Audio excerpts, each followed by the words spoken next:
Welcome to the Filmsteins, the podcast where we discuss all things movies. Join us as we dive deep into the latest releases, revisit classic films, and explore the art of cinema. Whether you're a film fanatic or just love a good flick, we've got you covered. From Hollywood blockbusters to indie gems, we'll be breaking down the storytelling, cinematography, and everything in between. So grab some popcorn, sit back, and get ready for some cinematic magic. If you like what you hear, please consider subscribing to our Patreon at patreon.com/filmsteins. We offer tiers at the $1, $5, and $20 level, where the $5 tier grants the ability to request films for future episodes. This is the Filmsteins, where movies are more than just entertainment, they're an experience.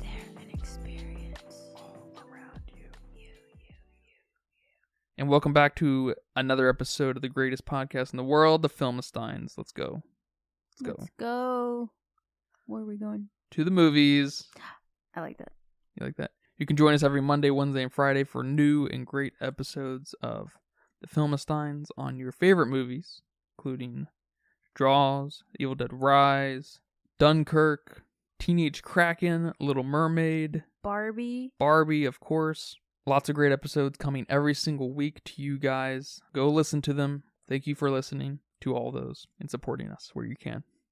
Donate $1 if you care about us. I'm joined today by my explosive friend, Lucy. Hello, everyone. Hello, my friend. And today we're talking about the huge new movie, Oppenheimer. Been out for a couple weeks now. You may have heard of it. This is one of those movies I was looking forward to, as you may remember. Yes. Probably second on my most anticipated list. I don't love Christopher Nolan, as I may have made clear in the Dunkirk episode. But he's one of these directors, much like Greta Gerwig, actually. Funny enough that we have these huge films kind of come out on top of each other.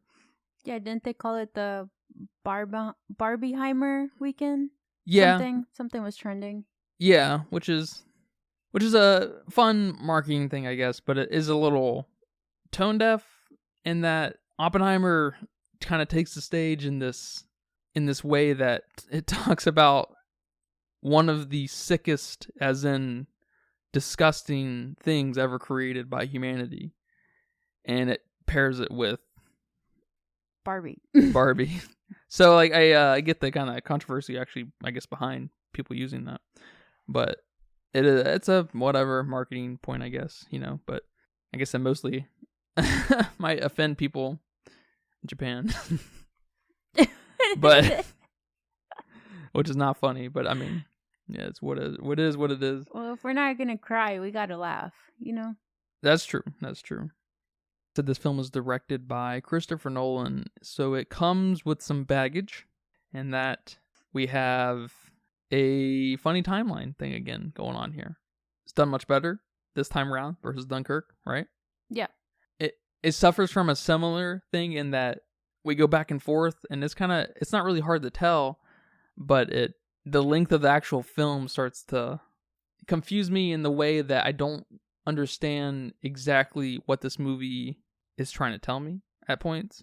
And after everything is said and done, we are, we're left with the conspiracy being the what's in the spotlight here. But I thought we were going to get, walking into this, I thought we were going to get a little bit more of a character study of Oppenheimer, and we left with a institutional study of how things came to be and ended and where they ended up. And that's great and all. That's nothing wrong with that. And it's funny too, because I guess I will say I have a special spot for Oppenheimer. Not that I don't have like a fanboy spot. That'd be kind of weird to have a fanboy spot, right, for him. But he was an early inspiration for me to get into physics and mathematics when I was in high school. Just reading about the Manhattan Project and the urgency to be able to take control of the world, basically, was just cool to read about when I was little. That's cool. I didn't know that. I didn't know that was an inspiration there. Yeah, he was probably the first physicist I was real into.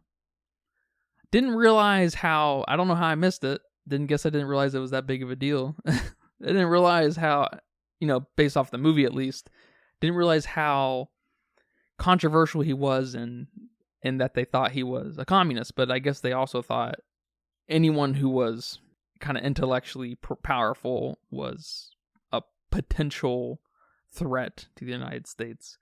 Because I know Einstein went through some of that too. Yeah.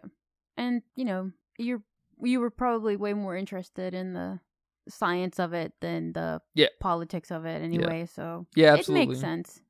Like, oh, they thought he was a communist? All right, cool. But what about this? So, it makes sense. Yeah.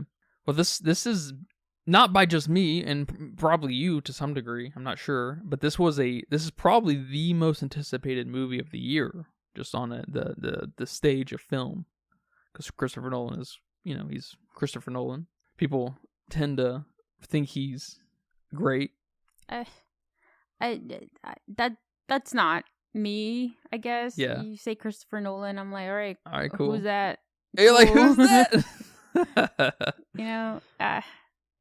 That doesn't impress me. Your name doesn't impress me. Maybe I'm not there with him. And the little bit of films we've seen by him haven't impressed me. Yeah, not like people talk about him, at least. I'm with you. Yes. The only film that really speaks to me that he's made that I've seen is Interstellar. There's only 2 directors who demand my butt in a seat at all costs, and that's Ari Aster and Robert Egger. Yeah, all these films suck. All his films suck. You haven't seen most of them. No, but the ones I've seen suck. Which ones have you seen? Well, I guess I didn't finish Tenet. Or Tenant? NT? Tenant? Tenant, like the tenant of a house? Tenet? Or of an apartment? Tenet? Yeah. Tenet. That one put me to sleep. I swear to you, I tried my hardest to keep my eyes open. I did. And I just couldn't. Oh my God, was it boring. Interstellar was good, but it's been a while since I've seen it, so I can't really tell you here. Interstellar is awesome. It's undeniably awesome. Except the end, of course. The end. Oh, that end. The Dark Knight Rises? Alright. Okay. That's just an okay there. Probably the only Batman movie I've seen. The Dark Knight Rises? You haven't seen the Joker one? Wait, that's the one I've seen. Oh, okay. You haven't seen... I'm not sure which one's which, to be honest. I've seen the one with the Joker. Okay. So that's not that one? That's not Christopher Nolan? No, that's Christopher Nolan. He's the Batman the Beginning, I think. Batman... You have Batman Begins, The Dark Knight, and The Dark Knight Rises. Oh, okay. Okay. Yeah, The Dark Knight, the middle one is the Joker one. Okay, that's the one I've seen. Okay. And that one was okay. It was just okay. I'm surprised you didn't love that film. I only love the Joker bits. Not the whole film.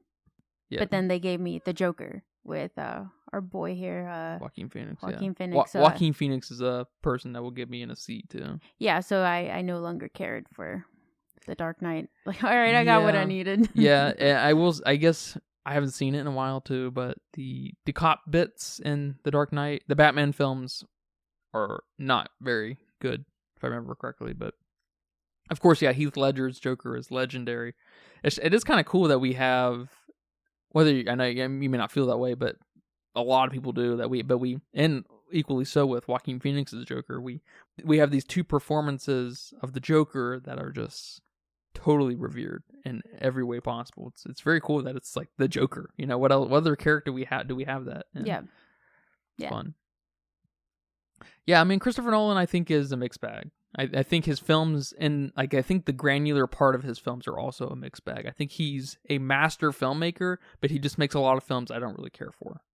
Kind of like, I think David Lynch probably fits in that realm for a lot of people. I think David Lynch is a master filmmaker, but I can see people not liking his films. And I want to say the same thing about like someone like Steven Spielberg, but I think Steven Spielberg, after the turn of the century, has really just fallen from grace. I think he makes a lot of just garbage, like Catch Me If You Can and BFG and West Side Story and Fabelmans. I think is probably his best film in the last 20 years.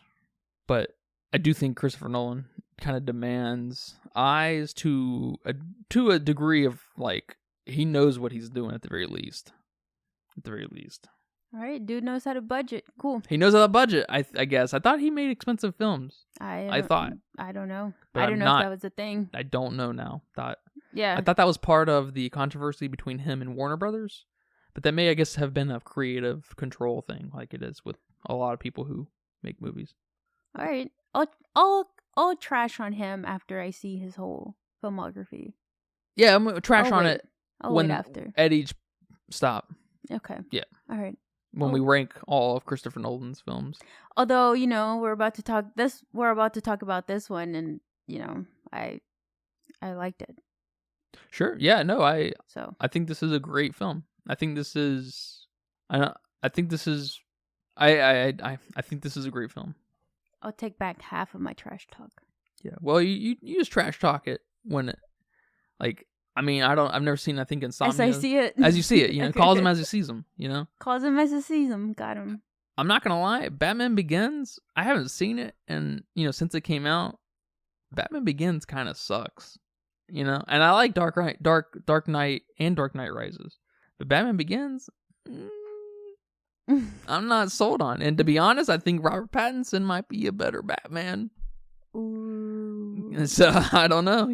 I'm there with you. And I have never seen Memento, and I think that's one of his, people look at it as like one of his great films. That, I think it's that, Memento, Dark Knight, the middle one, Interstellar, and Dunkirk, and now Oppenheimer is in that group. I think that's like the ones. What about Inception?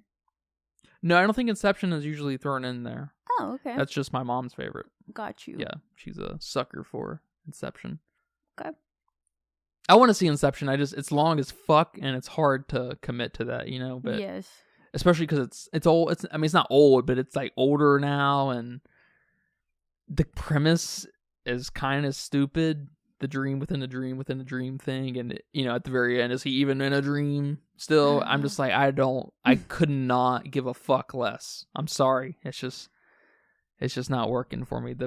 I guess I don't know the actual premise, what the plot is about, but just the whole concept of being within a dream within a dream within a dream is just so to me. But what did you think about Oppenheimer? There's a lot here. I liked it a lot. Good. I'm glad to hear that. Liked how a lot it was. Yeah. I really did. I did too. It's a lot. I mean, I guess just from I know you empathize with me on this, but just sitting in one place, we saw this at the theaters, but sitting in one place and not being able to pause and no subtitles, gives me a little bit of anxiety. Yes. So. Agreed. But I didn't feel it here. That's good. I didn't feel it. Maybe I felt it like 15 minutes before the film was about to end, and then I'm like, it's 15 minutes, all right, cool, and then it was immediately gone. But I liked a lot of things about this film. I liked, that it had science, it had drama. It was a very serious film, which I don't typically like very serious films. They have to be really good in order for me to like them, and they have to be very well paced. They can't be too slow because, I'm a child. And great performances. Yeah, and great performances. I mean, we've talked about before that they go kind of unsung and underappreciated. Great actors in general. Mm-hmm. We all love Joaquin Phoenix and whatnot and stuff, but acting is definitely underappreciated. So it helps drive a long film, especially, and a dramatic film. I liked that we have explosions. We have smart dudes, smart people. You gotta love smart fucking dudes here. Especially when they don't make them characters, like cartoon characters. I was really worried about Einstein being just, whatever, just how you kind of think of Einstein and on, like, in your fucking school where there's a poster of him saying some stupid quote with his tongue sticking out. It's like, where's the respect? We trivialize these people and they become fucking memes. I know. Is it funny? Damn. It might be, but it's cringe, really. But I think they handled Einstein beautifully here. They made him a little chubby. Yes. Love it. They made him old. They made him, this is where, where Christopher Nolan kind of shines in obscuring sound and stuff. He has a very thick Austrian-German kind of thing going on in his voice. Mm-hmm. I love it. Yeah, no. Then you give me all this, and then you make me cry because I cried. I teared up. I did. And then you give me a fucking panic attack. You give me an anxiety attack. I walk out of there with just feeling, having an existential crisis and just feeling like a shitty person for even being in this country. Like, oh my God. But then sympathizing because above all, I consider myself someone who likes science and is scientifically minded, I guess, if you want to put it that way. So we had to do this, for science, right? On some level, sure. It's just like going to Mars. It's like by what means do we get there by? But yeah, so now I'm confused because I want it to happen, but I didn't want all these people to die. And oh my God, it was awesome. And then you have this cast who's a lot too. You have Robert Downey Jr., you have Matt Damon, you have Josh Peck of all people. Okay, cool. And then we had one of the Wolf brothers. Which one was him? Which one? For a split second, Alex. Alex. If he's acting, it's probably Alex. Because the other one's only been in that Netflix show, I think, right? Nate. Yeah, we have Alex Wolff, Emily Blunt. I mean, what? Florence Pugh. Florence Pugh, yes. I think we had Ben Affleck's brother too, Casey Affleck. Oh my gosh. We were missing Ben. Where's Ben at? I'm glad award-winning director Ben Affleck was not in this film. Same. But Matt was a little much, to be honest. Who? But Matt Damon. I think this was his best movie here. Well, I was gonna say I did like him in this role because he plays that kind of funny guy, and he played a good general. I bet I was a little iffy with him at the beginning. Yeah, and not only do you give me all this, you give it to me in 3 hours, which I was hesitant about, but oh my God, it was great. It was great. What do you think about our main character's performance? How do you say his name? Cillian Murphy. Yeah, they're British. Cillian and Christopher Nolan. So they say Killian. And I'm just gonna have to stop them right now. That's not how you say that name. It's Cillian Murphy. If you're gonna say Killian, is that it? Yeah, that's what he said. Can you make it with a fucking K? I don't know. Yeah, fucking British people. Fucking British people. No, I think he did a great job. I think everyone here did a great job. I don't think there was anyone who lacked, who had a weak performance here. I mean, I don't know what to say because it was all so good. I guess maybe we can start with the things we didn't like about it because I have a lot of things I loved about it. I think one of the things that just stuck out to me the most about not liking it, and it's happened in several films that we've covered before, but I don't know why these things just kind of irk me. It's those little scenes. I don't remember what you called them. Cut-ins. You call them cut-ins. When Oppenheimer was thinking, or he was closing his eyes and maybe having his little anxiety moments here or whatever. Yeah, and especially that first one, it felt like a thinking montage. Yes, and it's like, okay, here's some little waves. I guess if you don't know what a wave looks like, here it is, and accompanied by this weird sound, or here's some exploding stars, or some red lights, or I don't even remember what some of the other ones were, but it was just kind of weird to me having that. Like, I don't understand the point of it, besides irking me. I don't think that was his point, though. No. Yeah, they're kind of like physics onboarding videos, what you imagine, like yes. we were talking about in Black Demon or whatever it was. I'm torn between that two, because part of me likes it in that it builds this narrative for us that Cillian, or that Oppenheimer's working in this space that he's kind of disturbed in by the quantum nature of just where we are, which is very, Sartre, it's very, very existentialist. Yes. And it's very cool. And I like the sounds. I like how loud it'll just fucking get all of a sudden. I like that. Yes. I like the sound. I didn't like with those images. Yeah. And I do like the images, but it's just they are kind of silly. Like they maybe could work, and I'm not sure where I would put them, but they can maybe work. But man, they make me think of Jimmy Neutron's Brain Blast. Oh my gosh, that's hilarious. And that's a problem. That's a personal problem, of course. I'm sure a whole generation feels that too.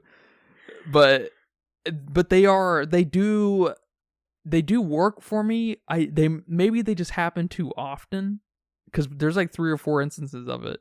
It's a lot. It is a little bit, and it maybe should. I feel like it didn't happen in like consistent ways. Like the first time, I felt like he was just thinking, and then one time later, it happened when he was basically having a panic attack. Yes. And so, if we could have had that happen exclusively when he was maybe having some kind of anxiety attack, that would have worked a little better. But I feel like the first one really, it sets the stage for all this is his brain blast kind of. You know what I'm talking about? Have you seen the movie? Yes. Jimmy Neutron. I think I've seen all of them. Aren't there more than one? You didn't watch the show, right? No. I watched the show. You just didn't like it. I just didn't like it. Oh, okay. So, if something else was on, I see. I would rather watch that. But if this was on, and, I see. You know, I'd still watch it. Yeah, I know the characters. I know his brain blast. Okay. That's kind of how I felt about Fairly Odd Parents for the most part. I'm the opposite. Yeah, I love Fairly and that's kind of Odd funny Parents. because they somehow, for some fucking reason, they made them connected. They literally made them connected with several it. movies, which the movies were cool, yes, of course. But I don't get why those two things, you know? It would have been funny if we got, in some alternate universe, we got a Jimmy Neutron SpongeBob thing or a Fairly Odd Parents SpongeBob thing. That would have been weird. Maybe because they were both, like, bullied. Maybe. And they had home lives. Very domestic and yeah. Bobo best friends. Yeah. Because I guess in an alternate universe, maybe you could have seen Dexter's Lab and Jimmy Neutron, or maybe Dexter's Lab and Fairly Odd Parents. But Jimmy Neutron, or Dexter, of course, was a Cartoon Network, though, so right. Hard to do. Or maybe not today. Maybe you might see that happen today. Everybody plays ball, but yeah, I'm with you. I'm going back and forth in those because the images themselves are very cool. You know, if you had a still of them, they look very cool. I could look at them on Google. That's what I'm saying. Like, they're just if you just freeze it, it's like, okay, it's a cool image. It's like, what does it add up to? It's not really anything. You know, it's just kind of.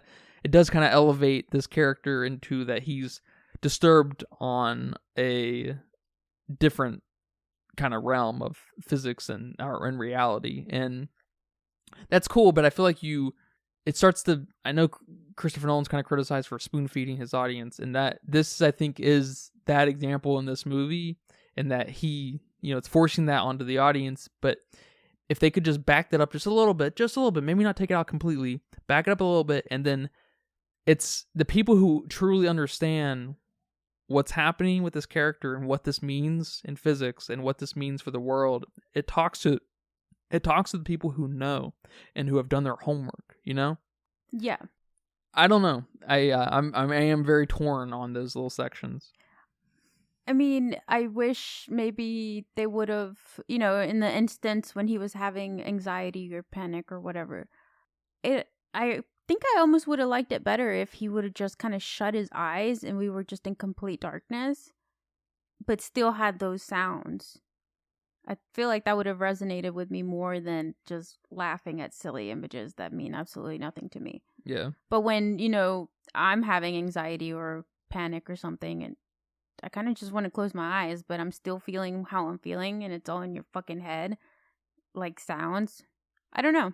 I didn't want him there. I wanted something else. So get more creative with that. Yeah, and he does when he's having that little patriotic meeting. Oh my god, I love that. It's great. Bit. It was great. We'll probably bring it up here in a little bit too again, but we get a great representation of his anxiety and what this means for the rest of humanity. And we don't have any of those silly images there. There are none? I thought there might have been none. No, okay. There we have lights and blurriness and kind of alternate scenarios of the audience exploding or burning and their face melting off. And then we have these like zoom in on people laughing, zooming in on people crying. Like, it was beautiful. It was beautifully done there. I needed that what you did there in the other sections. Yep. But I understand this was a big moment. This was the moment where you're supposed to feel like, you know, like a shitty individual right now. So I get it, but...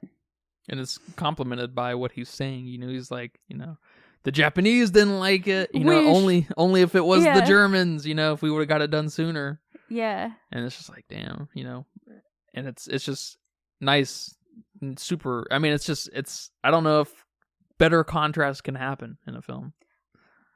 Yes, it was awesome. That's where I shed a tear. That's where you shed a tear. Yes, I was like, oh my god, and everyone was just cheering, and it was disturbing me. I was getting so disturbed. It was awesome. I like films that make me feel disturbed when I'm not already at a disturbed mindset. Because then if I'm already disturbed, oh my god, no. I don't remember what movie we watched. I think it was that Don't Look Up movie that had Jennifer Lawrence and Leo. Great movie. Yeah, well, I was already at a weird mindset there, like, you know, in my own personal life. And then watching an end of the world movie, it wasn't a great pair. But here, oh my god, it was awesome. I always appreciate movies that, you know, do their research. And I think he's good about this, especially after watching Dunkirk. I think he's a guy, you know, Christopher Nolan is a guy who does his research. And when you have movies based off of scientific things, I feel like there's always a miss here. I can't think of one at the top of my head, but the Theory of Everything. Okay, yeah.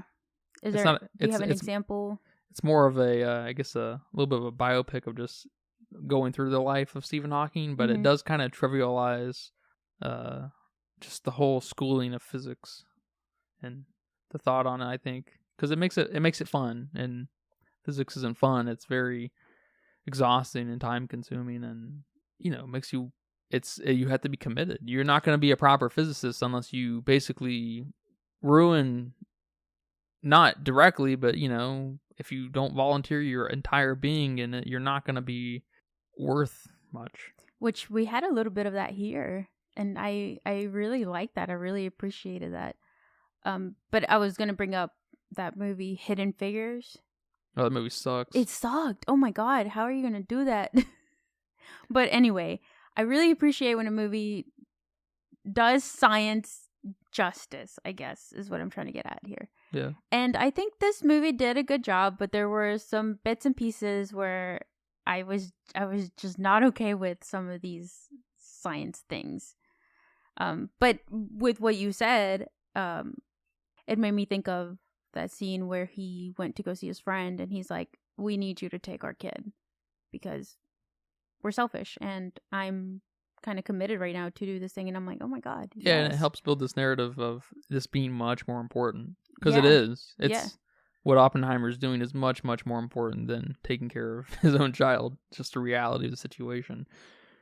Well, about that, I was just gonna say how that didn't need to be in the film. Yeah. But it was, and it gives you such a good representation of what it's like, and especially in that community. I mean, I'm not even part of that community. I just, you know, I'm a science advocate, and I love that. But the things I had a problem with were, first of all, why was no one wearing any kind of protective gear here? Yeah. Where was that at? I'm sure they had that. I bet you they didn't in the 40s. Bet you they did not. No way, man. No way. Not even some goggles? Dude, some goggles. Goggles were invented like in the 1800s. We're like 60 years off from basically the birth of modern chemistry. Oh my god. You know, we're 10 years away from us realizing that, at the point in this movie, 10 years away from us realizing that xenon is extremely toxic. Or radium, realizing that radium's extremely toxic to humans, and we were putting it in everything. Okay, yes, okay, but you could have given me something here, you know? It was, I feel like it was maybe too laid back on some of the realism and that way. And I would get that because you're trying to film a movie here. You know, you don't want anyone covering their face with a mask or anything like that, especially after seeing Dunkirk and his lack of grime here. So he doesn't care for any of that, any of those things that aren't going to make his movie beautiful. But who knows? I mean, I did try to look up when at least goggles were invented, and they were invented in the 1880s. 1880s? Yes. So by the 40s, I'm sure you guys would have had some goggles in. They were probably invented by John Dalton. That's funny. But, okay. All right. I can get over that, you know. I'd be willing to bet it's a little more realistic than we might think. I'm with you. It just seems today a lab setting feels much more sterile. When you see like documentaries and stuff, it is a very sterile, clean-ish, not really clean, but a very controlled, precise kind of environment. And here it looks very much more graduate classroom. Yes. Okay. I understand that. But I'm talking about when they were actually handling this material, when they were assembling, when they were out there in construction, not wearing at least the fucking helmet. You know, I don't know when hard hats were invented. Maybe yeah. I need to do research there. That's funny, yeah. But, you know, those sure, yeah. Scenes, I guess. Yeah. Yeah, because a lot of the other stuff was very, very classroom discussion kind of thing. And then there was another scene where somebody's showing somebody around. I think Oppenheimer's showing somebody around, and we walk by these two. They look like lab rooms. Oh yeah. And yeah, you brought this up. They were wearing what? They're wearing lab coats, so you know they're some sort of researchers. And when you walk by one of them, when you walk by both of them, really, they just make them look so kind of clumsy and not like they're doing any real science. You know, it was just so funny. And one of them even looked like he was holding some kind of telescope or something backwards, like he couldn't figure it out. Oh my gosh, it was hilarious. But why? Yeah, I don't know. I want to go see. I want to rewatch those bits. Yeah. They didn't catch my eye in that way. I have to re-see those. Yeah, they did for me, and you know, part of me thought it was like, oh, okay, what are you trying to say here about theoretical scientists versus research scientists, huh? Like some of them are just doing nothing, wasting their time, while the important guys here are thinking about it. But I doubt it went that far. Yeah, no, I think Christopher Nolan takes things just way too serious to have fun like that, to be honest. Although that would have been hilarious. I don't think Christopher Nolan is probably very funny or cute in that way.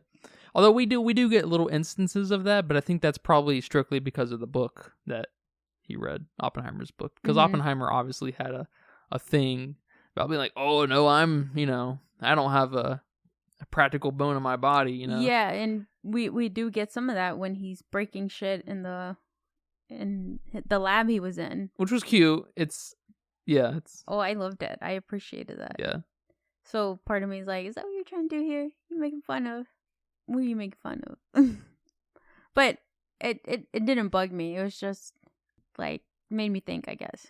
Yeah. It's worth a rewatch. If not just for that. I didn't like Josh Peck being in this. I know. I was okay with it. Because the whole time I was waiting for him to say something. Because he was, like Alex Wolff, man, he was on screen for maybe 5 seconds. Right. He hardly had anything. But Josh Peck kept popping up. I was like, okay, this guy's going to have a moment. And he did have a little moment. He flipped a switch and everything. But and they said a couple words, and I was not here for Josh Peck, man. I was not on the same page. That was funny. I saw him, and I made a face. I'm like, oh, why? Okay, I'm okay with it. Whatever, just whatever. Don't make them do something stupid, and they didn't. So yeah, that was okay. And then I didn't know immediately that what was his name? Strauss. Yeah, Strauss. That it was Robert Downey Jr. I couldn't tell it immediately, and I'm like, oh my god, what have they done to my boy? They aged him up like crazy. I know. Looks awesome. I don't know how I felt about it. Yeah, I have a inherent problem with Robert Downey Jr. because he's one of these characters who just doesn't know how to change the fucking cadence of his voice. Like he's just Robert Downey Jr. and everything. He doesn't know how to fucking do anything else. And it works here fine enough, but he definitely suffers from that, I think, a little bit. A lot of actors do, but I think he has such a very specific way of talking that he I feel like he kind of like Johnny Depp, I think. That they kind of need to go that extra mile and change something about them. And he doesn't, of course, here. But he's a great performance still, other than that. Yeah, I don't know if I completely agree with that, but I might be too much of a Robert Downey Jr. fan to think of anything bad about him. How dare you, you know? It's just one of these things, it's a very nitpicky thing, but it is one of these things just like, oh, that was Robert Downey Jr., I was fine with it. I liked him. I love that he was in this movie. And he was a bad guy too. Even better. Yeah. A cool bad guy. One thing I noticed about this film, I forgot I forgot going into this movie that it was a Christopher Nolan movie until I saw the words that popped up. It had like 1 like fission and then number 2 fusion or whatever that was, and he did that in Dunkirk. And then I'm like, wait a minute, is this a Christopher Nolan film? What's up with that? I don't know. They normally call those title cards, but there's not any title cardness about this, because you either use a title card and that you introduce the title of the movie, or it's chapter 1, 2, 3, whatever, have your section right. 1, 2, 3. And then just like Dunkirk, we get them immediately back to back, and it's just like, I'm not sure what the point of that is. Yeah. Yeah, Okay. I don't know what that is. I thought it was just me not getting what he meant by that. But no, okay. We're just not smart enough, I guess. Got it. You gotta have a 9,000 IQ for Christopher Nolan. I'm sorry. I'm a failure in your title cards here.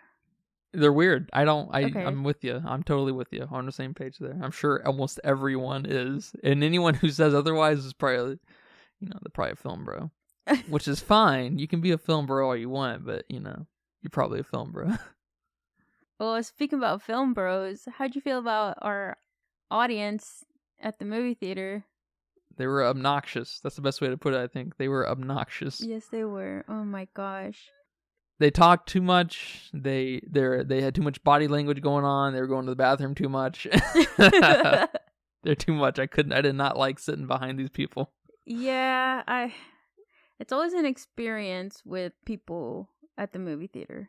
That's for sure. Yeah. And how is it that when we go to see Mario with a bunch of, tiny children that were super well behaved. Oh my gosh. I know in the theater's packed. And the theater was packed. And they were way better than some of these. Our Barbie experience and Oppenheimer experience, yeah. Yeah. I got kicked in the back of the seat. At both. One was by a child, which, all right, I'll forgive that. Yeah. Just give a It's look. part it comes with the territory. Yeah, you can't get too mad at that. Yeah. You really can't. Of course. And especially when you took your child to see Barbie, that was not a child movie. So that's your own fault for taking your kid and your kid getting fucking antsy, so he's going to kick the back of my seat. Yeah. All right, I can forgive that. But this movie, full grown-ass people. So grown-ass people, stop kicking the back of people's seats. Unless you're like 6 feet tall, you need to sit somewhere where you're not in anybody's way. So that's all I'm going to say about that. But yeah, they were very annoying. Almost as annoying as the girl. What did we go see? It's one of the Fantastic Beasts movies. Yeah. And she was like, "Is that Snape?" It's like, no, bitch, shut the fuck up. Snape's not alive. Snape was born in like... Why did you come see this film if you didn't know? The 70s. This movie takes place in like the 30s. Or the 20s. Yeah, movie watching experience is always something. It is, and then no subtitles always is like, oh. Yes. I've gotten so used to subtitles. I used to be a non-subtitle person, but our generation, man, is totally obsessed with subtitles. And it's just, I've had to face the music on that, and that I have to just get used to it. And it was funny that next to me, I guess, you didn't have anyone next to you when we went to see Oppenheimer, did you? I don't think so. Yeah, but next to me there was this old couple, and like probably 30 minutes before the movie was about to end, the old guy, I guess, whispers to his maybe wife, I don't know, they're just an old couple there. He whispers to her and says, "I think that's Robert Downey Jr." And I'm like, dude, duh. Yeah, it was so funny. That is funny. Good makeup. Yeah, they aged him up really well. Tricky. If they trick someone like that, that's tricky. Good. Because at times, yeah, it had a hard time. They made him. I could see you not recognizing that, but the voice. Yeah, that's oh my god, how you know for sure that it's. Yeah, him. I don't even need to see the face at all. Is this your favorite Christopher Nolan film so far? Yeah, but I don't think there's much competition there. I'd probably have to rewatch Interstellar to maybe compare these two, but I really like this movie. I like this movie a lot too. I was curious about Cillian Murphy taking the reins here, because he's in a lot of Christopher Nolan films. He's in Dunkirk. Who? Cillian Murphy. Oh. Did you recognize him in Dunkirk? Yeah, he was that guy. Yeah, okay. Soldier they rescued. Yeah. Whatever. And I know he's one of his guys. He's one of Christopher Nolan's guys, and so I guess it's been a long time coming that when is Cillian Murphy gonna get his big shot? Yeah. And he got his mega shot, because a lot of people think this is Christopher Nolan's greatest film ever made. Is it? If he's got multiple contenders, that's pretty amazing. For people, that's a sign of a great filmmaker, right? It's very cool. But I think he does an amazing job. Did you like what did you think about some of the interrogation courtroom but not courtroom scenes where they were interviewing basically each person that was affiliated with Oppenheimer? And we had that one guy, he was like the lawyer guy for the government, really fucking going hard on people. Those were kind of a focal point of the movie. Yeah, I thought they were good. They were dramatic enough for me to like. I guess it did take a second to realize what was going on, why he was getting interrogated, and then the movie progressed and you're like, okay, so it's about his security clearance, and then you find out this Strauss dude is evil, and then you're like, oh, okay, this is what we're doing here. Oh, got it. And I liked that they made people come in and say what they had to say about him, and you kind of know who was on his side and who was there for him.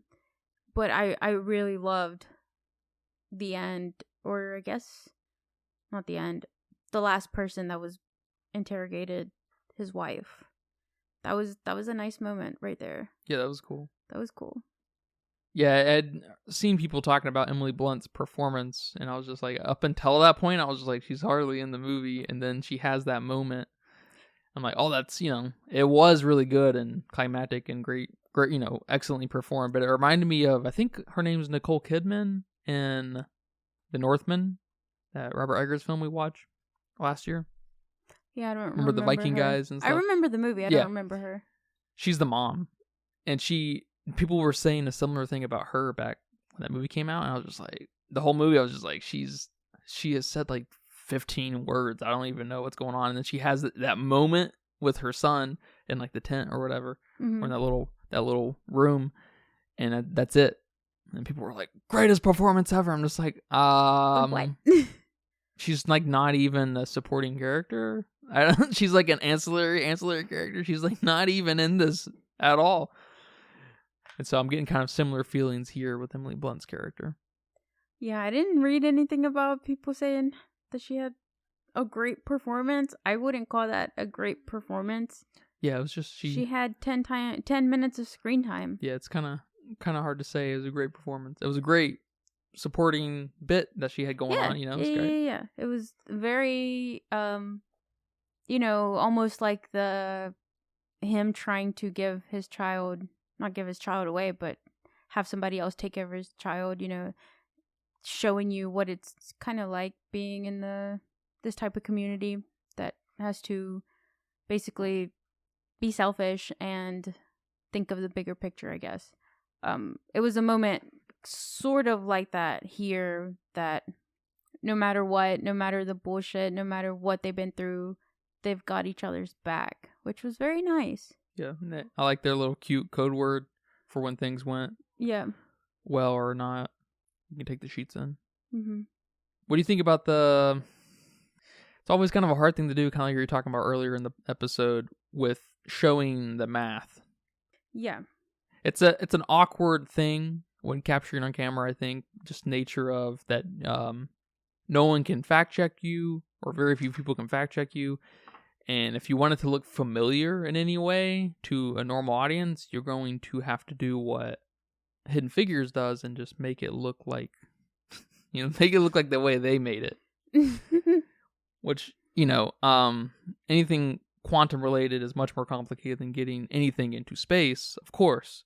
But it's a line to walk, and I appreciate the alien kind of nature, the foreign, just, I know a little bit about quantum mechanics, but I definitely don't understand very much of the math behind it. Haven't studied much about that, but I appreciate they show you it in all of its glory, and I'm willing to bet that it's accurate because of Christopher Nolan, of course. I did notice there's one scene where he drew some circles, like 4 circles, mm-hmm. and I'm talking about, it was just on chalkboard. He drew 4 circles, and they're not really. He was talking. The 4 circles were kind of indicating the management of different like sectors. Theoretical, and then the lab, and yeah. And I did notice that some of the editing had 2 different sets of circles, so they had reshot that and drew different circles. Oh, that's funny. I did notice that. Yeah, I didn't notice that. I was like, that's a funny oversight that I can't believe got past Christopher Nolan, actually. I'm super surprised, because I feel like that's the only thing I noticed. I'm sure there's tons of other little inconsistencies like that in every movie everywhere, right? But I ever since the keys from The Last of Us HBO show, I've been looking for things like that more and more, because I noticed that one big time. The keys? Yeah, Joel at one point grabbed the keys on a dusty table, and he dragged them like across it, and so there's a dust, like a clean line from where he dragged the keys at, and then when a later shot happened, there was no dust line. Oh, okay.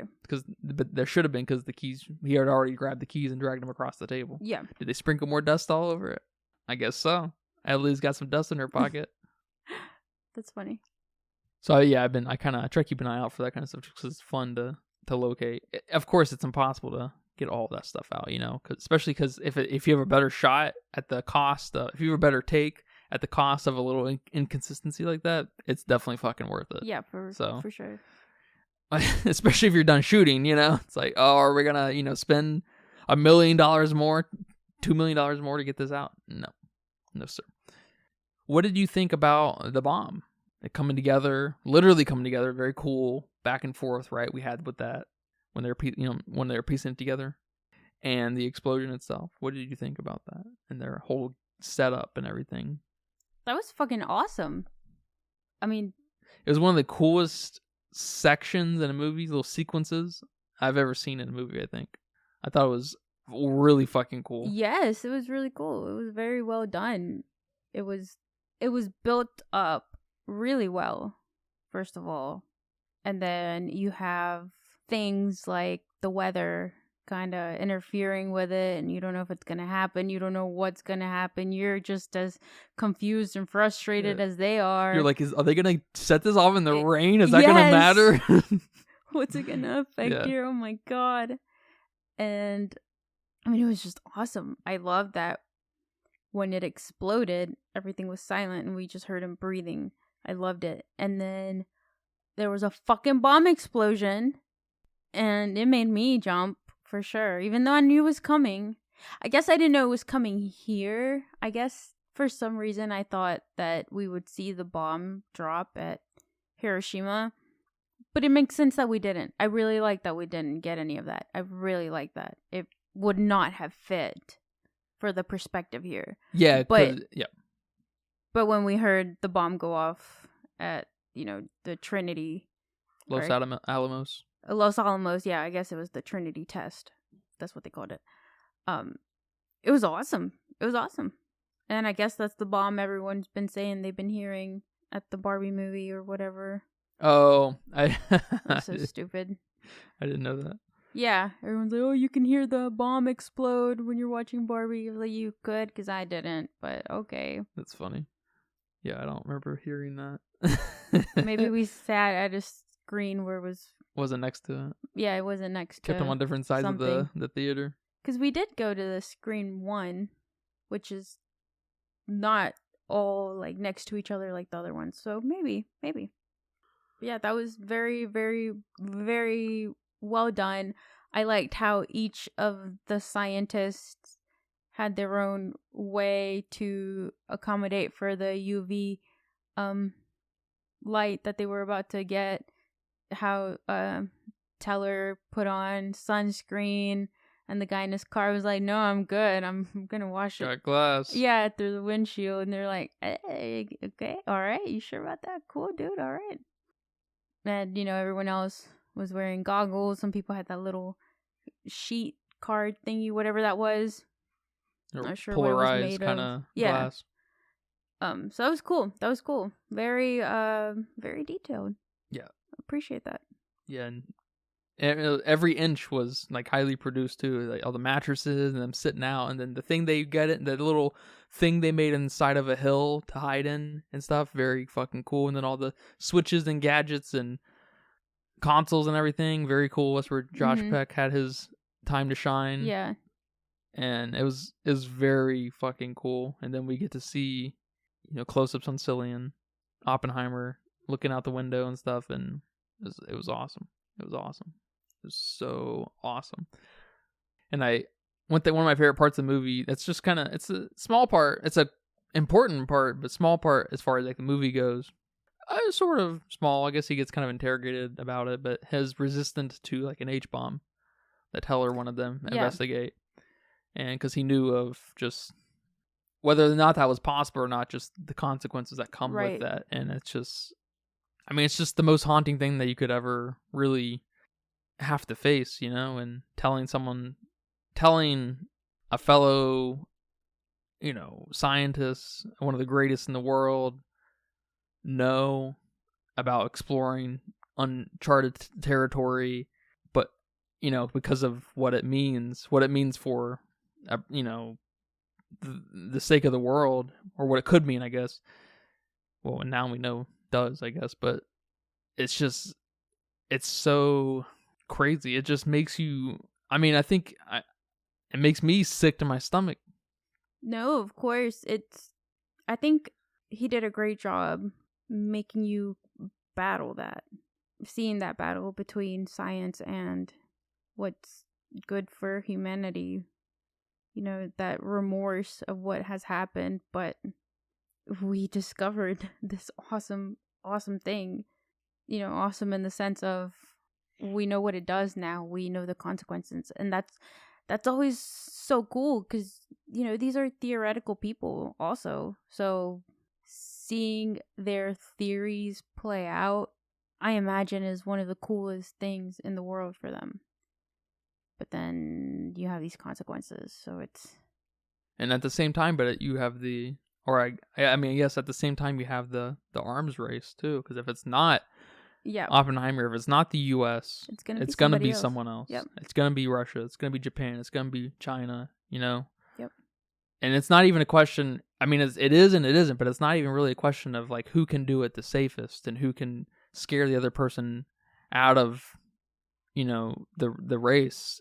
It's because it's just too catastrophic to really put in such a trivial sense that it's just an arms race, right? It's this, it's a weapon of mass destruction. It happened way before we were alive, right? It's almost 100 years old. I guess it's about 80 to the mark, but it's just one of the most.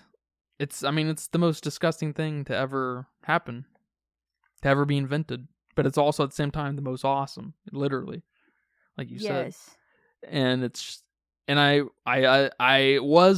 didn't think they would show the bombing of Japan, but I was, of course, curious if we were gonna like see it on the news. I don't know if it was like, reported in any high fidelity way, anyways. But it, I'm glad we didn't, and I'm glad we only got to see the aftermath, basically, of Cillian's of Oppenheimer's kind of just disgust, because he was disgusted pretty much after the first act. You know, he was very excited and seeing the possibilities and stuff of what this could mean, but realizing that it's, you know, it literally, I mean, they played with it. It could literally mean the end of the world. You know, it's really, it's really cool. I don't want to say it like that, but it is really cool that they didn't show the bombing of Japan. And I know we get little like screams of like people in Japan, or just, I mean, screams or what, you know, of just people dying, whether they're Japan or not. But like in his head, they're from Japan, and during the patriotic talk and stuff, it's awesome. It's awesome. I mean, that just kind of solidified. This movie's a funny balance of like anti-war and like high drama, or I guess low drama, what they call it, low drama kind of conspiratorial shit, and setup, like trying to. What was Strauss's gain in this? His what? His gain. His gain? Why was he trying to take down Oppenheimer? Because he got told. He got embarrassed about his isotopes. I don't know. If I came up with something really awesome in the scientific community and then I was wrong, I would be slightly embarrassed. I don't know if I'd go that far as to take someone down. Holy crap, dude. You know, you learn some, you gain some, you're going to be wrong. Someone's going to outsmart you. Is Strauss a scientist? I thought so. This might be a blonde moment. No offense to the blondes out there. I did like that little slight that was made by maybe Teller, who told Oppenheimer that he was a politician now, not a scientist. Okay, so it looked like Strauss did plan to study, and I think we did get that in the movie.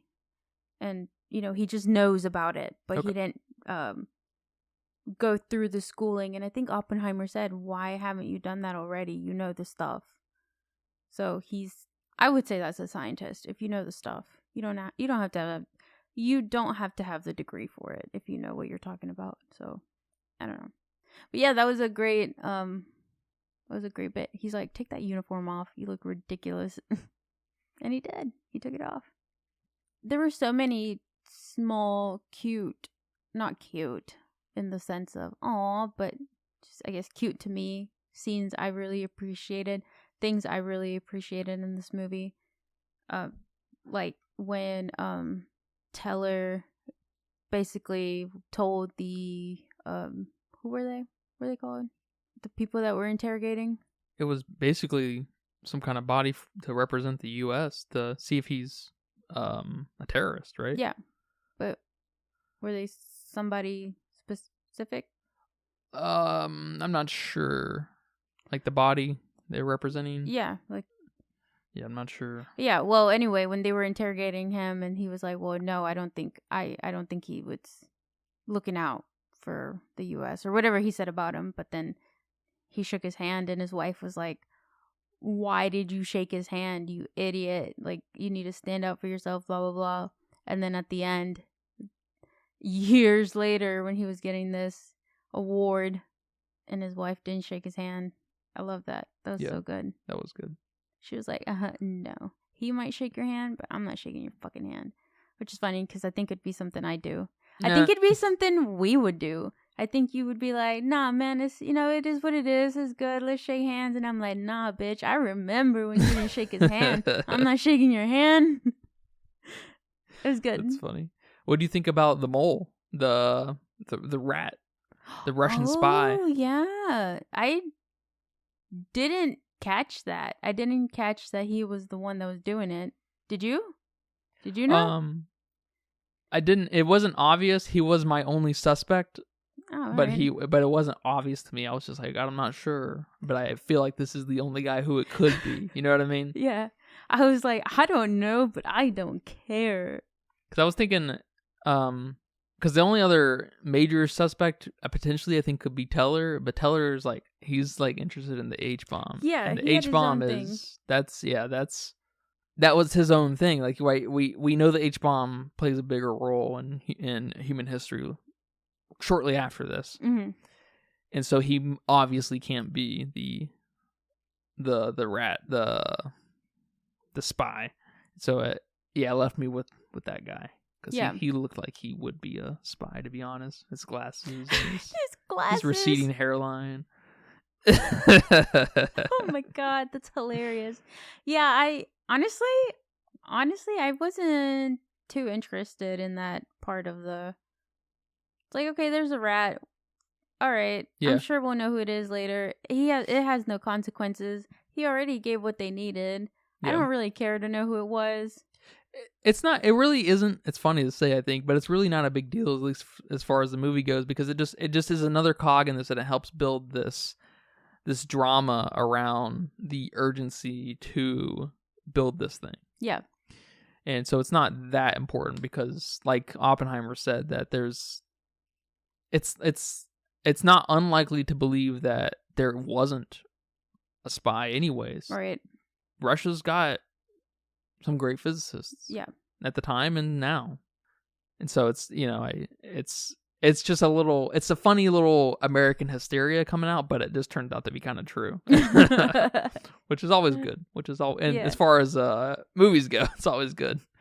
Yeah, I do not have a favorite part because it's a lot of great things happening. It was a lot of great things happening. I guess on top of that, I love American hysteria towards Russia. I love that America has this 100-year-old uncertainty and uncomfortableness with Russia. I love it. We still have that? Oh yeah, we have it more now than we've probably had in the last 30 years. Our generation does? I guess that was Is it my a dying question. generation? Maybe. I don't know. It's definitely not the same. Yeah, it's definitely a dying thing because these old people are becoming older. Dying, of course, right? Not because it's fading, but I think the concern probably is starting to lean more into China nowadays. Because I think people are becoming more and more uncertain about what their motives are, and them buying, and then many of the corporations buying up Western organizations, and then of course Saudi Arabia is probably the first concern in a lot of people's mind, with them trying to whitewash and sport wash a lot of their, I shouldn't say really whitewash or sport wash, but like try to play ball with Western organizations. And that, I don't know if you heard about the Live PGA merger, but the US isn't going to let that happen, which is just kind of crazy because that's not, as far as monies are concerned, it's not as big of a deal as like the Microsoft Activision thing. But it maybe in some minds helps, that letting that happen lets maybe people think that Saudi Arabia is not unlike the West, that they're just one of us, and when that's just not true. We got at some point we need to we can't pretend. Yeah. I don't know if you've heard about the Live PGA merger. No. Those are golfing organizations. Okay. And about a year ago, they tried to basically buy all the PGA players. And a lot of them were like, no, they make enough money that they can afford to say no, to, twice, 3 times the pay rate. Because, they're already many meetimes over millionaires, right? And so they can afford to say, no, we're good. We don't need $90 million. I'm happy with my $30 million. And then we got a lot of these players who said no. And now it's a lot of them. It's kind of a weird dramatic thing, right? Because a lot of them said no, but now Live and PGA are trying to merge. And they could have cashed out early on and, that whole thing. But it looks like it's not going to happen unless something's already happened I'm not paying attention to. But the Russian hysteria definitely lives on in our older generations for sure. Yeah, that's what I thought. I didn't think it was our generation. I think it might still, if we were a little more connected to what's happening in the world, but the U.S. is so decoupled from world affairs, I think. Yeah, I definitely agree. Which is something that's gonna come to a head at some point in some way, won't it? It always does. I don't know what that means. But yeah, I do love seeing that in film because it's so weird. Because you hear about the reality of it too, especially if you have older parents or older people in your life where they just say things about just not trusting Russia. It's just like, what exactly is that? Where does that come from? Well, we know where it comes from, I guess, but like, it's just crazy that was like, we had like this anti-patriotism towards Russia. It was like the total opposite, if that makes sense. Xenophobia, basically, straight up. I don't think I've had that happen personally. I've definitely heard it more towards, Mexicans or even black people, I guess, but not in the Africa way, just, more hate towards blacks or... Yeah, just petty racism. Yeah, or Mexicans immigrating here from, we're so close, I guess. But not really about Russians. I've only really seen that on TV. Haven't had anything personal, anyone say anything. So, I thought that was just kind of a TV thing. That makes sense. I mean, our government likes to pretend that Mexico's a fucking problem. Or at least a lot of people here like to pretend it is. We're not being, Mexico's not invading the U.S. right now like Russia is Ukraine. Not that we should be involved, of course, but that's a little suspect at the very least, right? A country invading another country. It's a little suspect. Just the concept of it. Yeah. Yeah. What do you think about the timeline skips, the timeline hopping around and stuff? Was it a problem at all here? No, I don't think it was a problem here. I think they did a great job with either making it black or white or, maybe aging them. Yeah. When he had gray hair, when he had wrinkles, they did a good job here. It's not hard to do it when it's such a big time skip. We know when he's in school. We know when he's in at university. We know when he's old as fuck and receiving a medal. I didn't have a problem with it. Yeah. Makes more sense here than something like Dunkirk that's all happening like in the same day. Yes. So, yeah, that makes more sense contextually. What do you think about the whole Oppenheimer-Einstein interactions? Those are going to be big focal points for a lot of people because, they're iconic figures in science history. I mean, they were cool. In what way? Just in whatever way comes to mind. We had the philosophical kind of moment happen with them too when we finally got to see what they said at the pond. Yeah, I guess it was funny. It was funny, first of all, that Strauss was like, what did he tell him about me? And the other guy was like, dude, they were probably not even talking about you. Yeah. And he's like, no way. Yeah. And then we find out what they really said, and they're like, oh shit, they were definitely not talking about you, dude. We're talking about much, much bigger problems. Yeah, there's bigger fish to fry. Like, the problems are so big, they went over everyone's head on how big they were. Yeah, and that gets repeated throughout, doesn't it? Yeah. I hope that point doesn't go over people's heads who see the film, much like Barbie, where I think where Greta Gerwig is definitely making fun of women. I hope the gun barrel we've kind of shoved down our throats doesn't go kind of understated when people go and see this film about how big of a deal it is. I don't think there's I don't think you could probably argue there's a bigger deal to ever happen other than the later invented H-bomb, which is just, and I'm sure other nuclear bombs that have been, iterated on that are even bigger, and how that in itself is just a problem, the existence of them. I have a feeling it did go over a lot of people's head because we're not at war now. No one's throwing bombs around. No one's threatening me personally. No one's calling me or texting me. No one's putting it on the news that we're gonna, there's something's gonna happen to me. And you just sat through 3 hours of this film, and hopefully you know that this is what it's trying to say throughout the whole film since it begins. At least maybe not Act 1, but Act 2 and onward. Hopefully you know that this is what is going through not only Oppenheimer's mind, Christopher Nolan's mind, but what should be going through your mind. Hopefully it doesn't take that end conversation with him and Einstein, and it's them saying what they say, and then we have this view of the world catching on fire. Hopefully it doesn't come to this. It's a great image, though. Yeah. Hopefully you're thinking about it already. Yeah. But then if you weren't, and at the end of 3 hours, you're probably not going to. You're like, oh, okay, all right, big moment, cool. Let me go home. Let me go do what I need to do. Let me go pee. Let me go, Yeah. So I also don't have a lot of faith in people. I would love to say that everyone who watched this film is now very motivated and passionate about peace and figuring out what's going on, not only in the world, but what are people up to? What are people inventing nowadays? Where's what? And then especially with, all the alien shit coming out. I was about to ask you something about that. Yeah. What is happening? What is going on? Let me get educated. What do you think about aliens becoming a very relevant and like acclaimed kind of thing right after we start dropping bombs? Right after we start dropping atomic bombs, aliens all of a sudden are a big focal point of human history.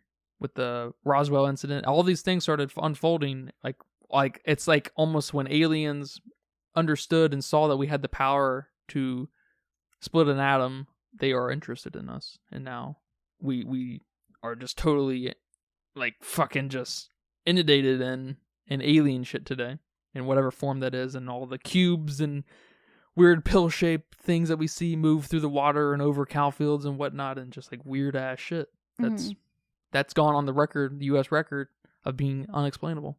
It's weird, isn't it? It's eerie. It's a big theory that after we dropped the bomb in Los Alamos, that we kind of triggered the interest in another species. I wouldn't be surprised. I mean, that's a lot of power. That's crazy. That's the first time something like that has ever happened. From some of the planets that we study, exoplanets, if a nuclear bomb went off facing us, we would be able to see it. That's how much power went out. And so that another species from somewhere else could potentially have seen it. That's all I can say. Is that's eerie. That's freaky. It makes sense. And just kind of hard to think about, really. It's almost like it's too I don't want to say too real, but just not in my day-to-day, I'm worried about waking up in the morning, going to work. I'm worried about filling up my gas, and hopefully no one's gonna steal my purse. I'm worried. Yeah. I'm worried about these day-to-day things that it's so hard to be worried about if there's aliens out there. Like, I don't know if there's aliens out there, but I'm just trying to make it to the next day here. I'm trying not to have, a panic attack. I'm trying to take my medicine, trying to get healthy, go to the gym. But sometimes you gotta fucking put all that aside and just educate yourself. Yeah. Because who cares about the fucking gym if they invade us? I think we have every reason to believe that if we have been visited by aliens, that they are, by every intention, very peaceful. Yeah, I mean, we haven't gotten invaded so far. But if we keep coming up with shit, who knows? Yeah, or at least as far as we know, we haven't been visited. Yeah, I don't know. Because what happens if we're introduced to a species, an intergalactic species that shows us technology where we don't have to have any kind of, we don't have to provide in any way. We don't need food because we can have, through this technology, we can have infinite food. We don't need power because through this technology, we can have infinite power. It's going to jeopardize our entire society. And then what happens to all the cultures surrounded by, or have the core of religion? Yeah, I think we need to start another podcast to answer that. Well, thank you guys for listening to this episode of the Filmsteins. Take care. Bye-bye. Bye-bye. And that's a wrap for today's episode of the Filmsteins. Thanks for tuning in and joining us on our cinematic journey. We hope you enjoyed our discussion and gained some new insights and perspectives on the world of movies. Don't forget to subscribe to our podcast on your favorite platform, especially Patreon at patreon.com/Filmsteins, and follow us on social media for more film-related content. We love hearing from our listeners, so if you have any feedback, suggestions, movie recommendations, or book recommendations, please feel free to reach out to us. Until next time, keep watching and keep loving the magic of movies. This is the Filmsteins signing off.